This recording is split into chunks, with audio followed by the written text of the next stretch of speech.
Menjadi jemaat yang hidup dan berkenan di mata Tuhan. Refleksi pagi 525. Apa teguran dan dorongan dari Tuhan Yesus kepada jemaat Sardis di Wahyu 3 ayat 1 dan 2? Ini dia.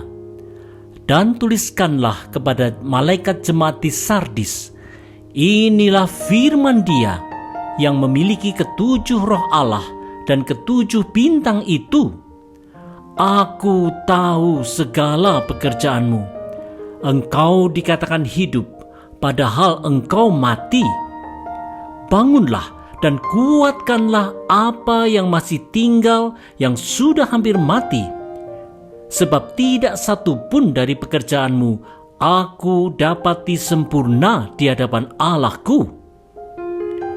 Saudara-saudara, Tuhan Yesus tahu bahwa jemaat di Sardis, walaupun kelihatannya hidup dan banyak kegiatan, sebenarnya mati dan tak dikenannya.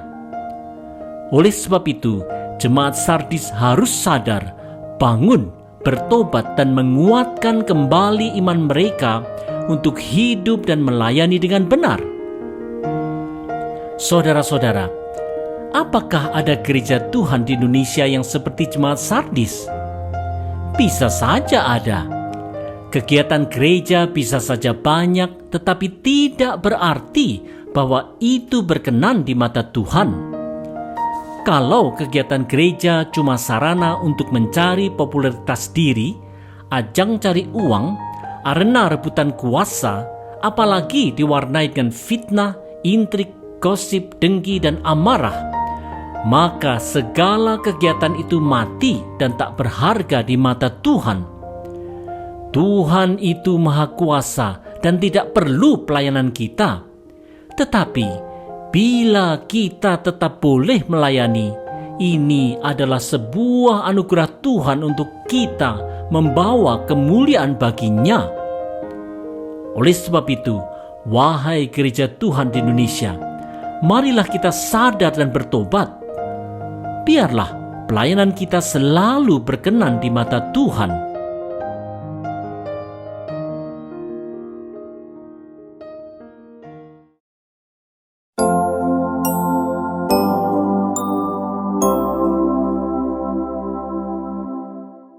Bertobat sebelum terlambat. Refleksi pagi 526. Kristus, sang kepala gereja, mengingatkan jemaat Sardis di kitab Wahyu melalui Wahyu 3 ayat 3. Karena itu ingatlah bagaimana engkau telah menerima dan mendengarnya. Turutilah itu dan bertobatlah. Karena jikalau engkau tidak berjaga-jaga, Aku akan datang seperti pencuri dan engkau tidak tahu pada waktu manakah aku tiba-tiba datang kepadamu. Saudara-saudara, orang percaya di Sardis telah menerima dan mendengar firman Tuhan. Hanya saja mereka tidak menaatinya. Oleh sebab itulah Tuhan Yesus memperingatkan mereka bahwa pada hari penghakiman di akhir zaman akan ada penghukuman kekal. Oleh karena itu, umat Tuhan diajak bertobat untuk hidup selalu menaati firman-Nya. Saudara-saudara, Tuhan selalu memanggil umat-Nya untuk mendengar dan melakukan firman Tuhan. Sayangnya, di tengah arus materialisme zaman ini, orang Kristen banyak yang tuli terhadap suara Tuhan karena telinga rohaninya tertutup oleh berbagai nafsu dunia, misalnya nafsu ingin kaya, kejar kenikmatan, angkara murka dalam berkuasa, dan gila jabatan yang mendorong mereka untuk melakukan korupsi, penipuan, tindakan sewenang-wenang, premanisme, dan kejahatan lainnya. Umat Tuhan harus selalu belajar mawas diri dan belajar peka akan teguran Tuhan. Kita tidak tahu kapan Tuhan Yesus akan datang untuk menghakimi manusia. Tetapi bila memang kita tidak berjalan di jalan Tuhan, Marilah kita bertobat selagi ada kesempatan.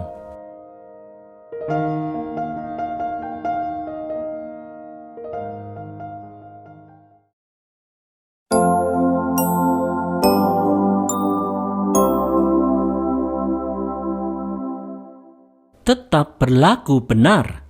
Refleksi pagi 527.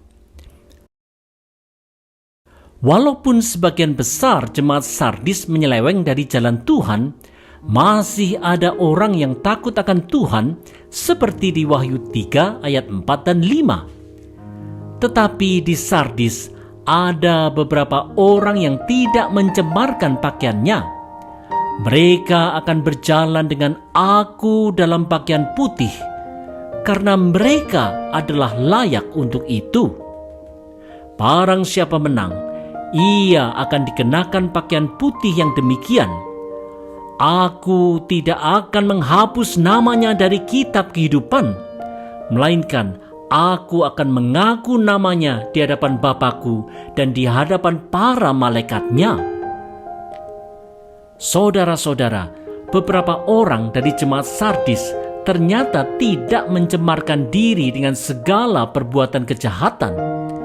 Merekalah yang akan menikmati kebersamaan dengan Tuhan untuk selama-lamanya. Saudara-saudara, di tengah kebobrokan moral jemaat Tuhan di Sardis, masih tetap ada orang percaya yang mau taat Tuhan. Seperti halnya yang terjadi di jemaat Sardis, bisa saja hal yang sama terjadi di jemaat Tuhan di Indonesia sekarang ini. Mungkin saja karena pemimpin umat menyeleweng dari jalan Tuhan, sebagian besar umat Tuhan ikut menyeleweng juga. Mereka yang masih taat Tuhan kemudian dianggap aneh dan bahkan dikucilkan. Wahai umat Tuhan yang terkucilkan karena menaati firman, janganlah gentar dan tetaplah berbahagia, karena Tuhan Yesus tetap menyertai Anda sampai selama-lamanya.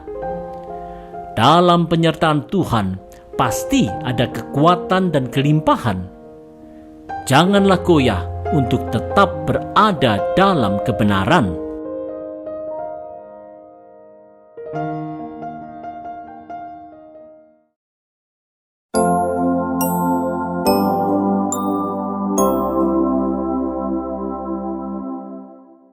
Makin teguh dalam Kristus.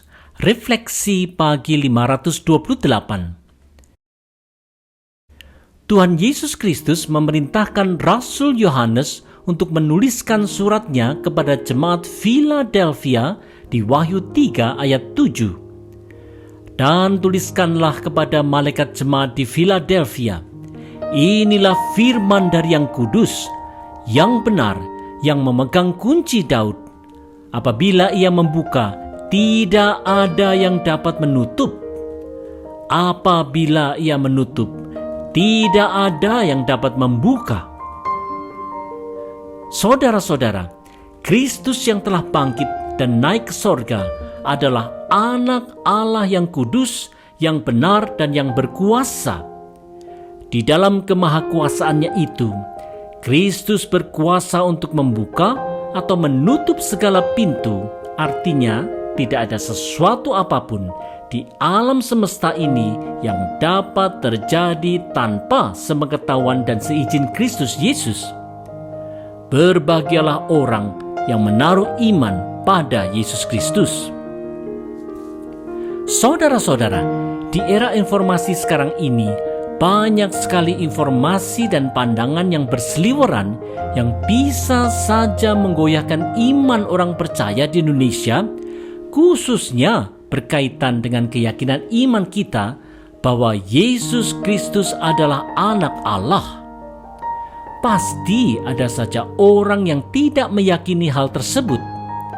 Iman percaya orang Kristen adalah berdasarkan kesaksian Alkitab yang secara tegas mengungkapkan bahwa Yesus Kristus adalah yang kudus, yang benar, dan yang berkuasa atas segala sesuatu. Dialah Sang Anak Allah yang hidup. Di atas dasar keyakinan iman inilah gereja Tuhan berdiri. Oleh sebab itu, wahai umat percaya di Indonesia, mari kita berteguh dasar iman percaya kita. Janganlah kita mudah terombang-ambing dan ragu.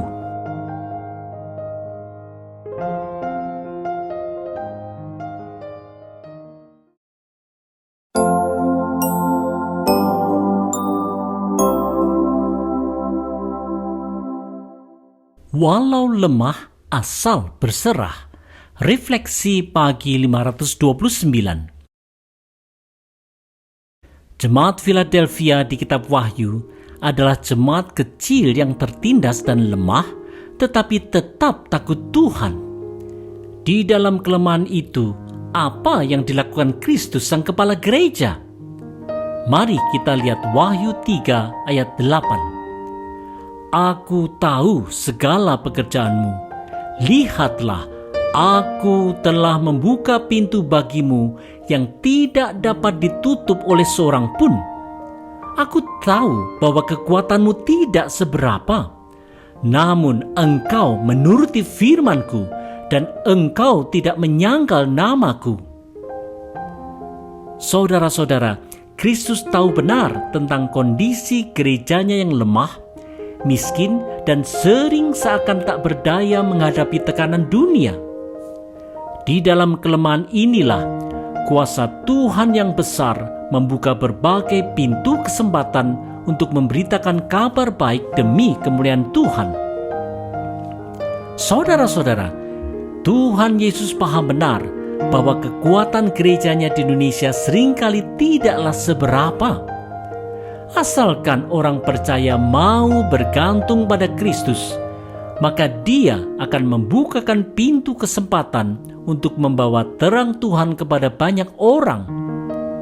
Sayangnya, seringkali umat Tuhan bergantung kepada yang bukan Tuhan, seperti misalnya uang, jabatan, koneksi politik, popularitas diri, ambisi pribadi, dan gengsi.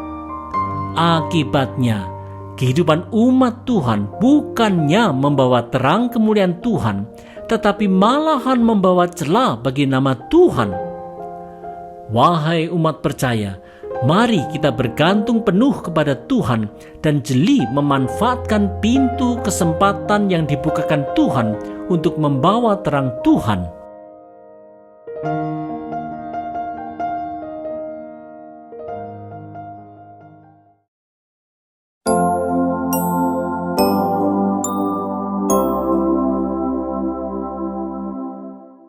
Mewaspadai pembawa berita bohong.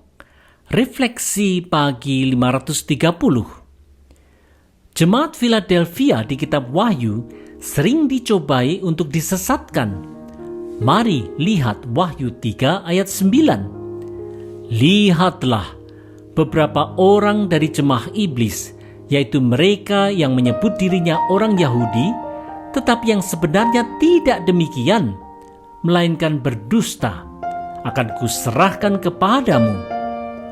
Sesungguhnya aku akan menyuruh mereka datang dan tersungkur di depan kakimu dan mengaku bahwa aku mengasihi engkau.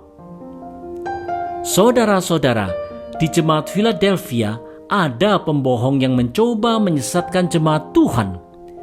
Di dalam kebesaran kuasanya, Kristus menjaga jemaatnya sedemikian sehingga para penyesat dan pembawa berita bohong akhirnya akan dipermalukan dan harus mengakui akan kekuasaan dan kasih Tuhan kepada umatnya. Saudara-saudara, di jemaat Tuhan di Indonesia, penyebar berita bohong seringkali ada di jemaat masa kini. Dengan kemampuan bicaranya, karisma kepemimpinannya, pesona penampilannya, kemampuan intelektualnya, serta kekuatan finansialnya, seorang bisa saja merekayasa berita bohong yang menyesatkan jemaat. Akibatnya, umat Tuhan akan terselewengkan dari pengharapan yang benar dalam Yesus Kristus, bahkan sampai bisa mengakibatkan perpecahan dalam jemaat. Mari kita waspadai penyebar berita bohong dengan memperkuat diri di atas dasar firman Tuhan yang benar. Di dalam perlindungan Yesus Kristus atas gerejanya, pembohong dan penyesat akan dipermalukan dan dihukum juga pada akhirnya.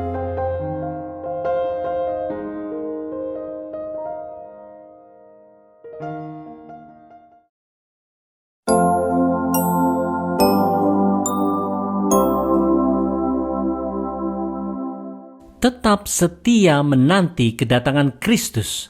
Refleksi pagi 531. Bila umat percaya di Jemaat Philadelphia mau menaati firman Tuhan, apa janji yang diberikan Tuhan kepada mereka di Wahyu 3 ayat 10? Karena engkau menuruti firman-Ku untuk tekun menantikan Aku, maka Aku pun akan melindungi engkau dari hari pencobaan yang akan datang atas seluruh dunia untuk mencobai mereka yang diam di bumi.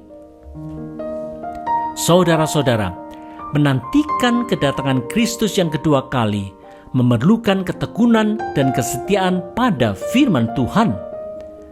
Hal ini tidaklah akan sia-sia karena ada janji Tuhan bagi mereka yang setia menaati Tuhan, yaitu mereka akan mampu menghadapi dan melewati masa pencobaan besar yang akan menimpa seluruh dunia kelak.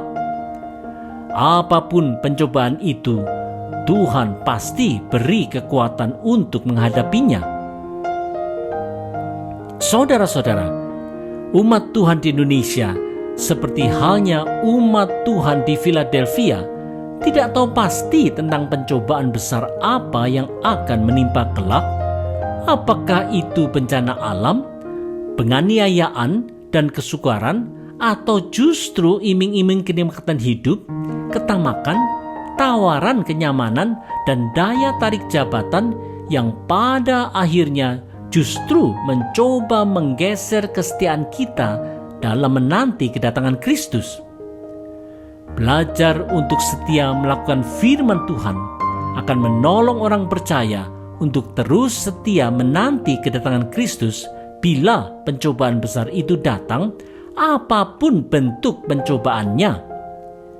Di dalam kesetiaan melakukan firman itulah Tuhan memberikan kekuatan untuk menghadapi segala macam pencobaan dalam kehidupan.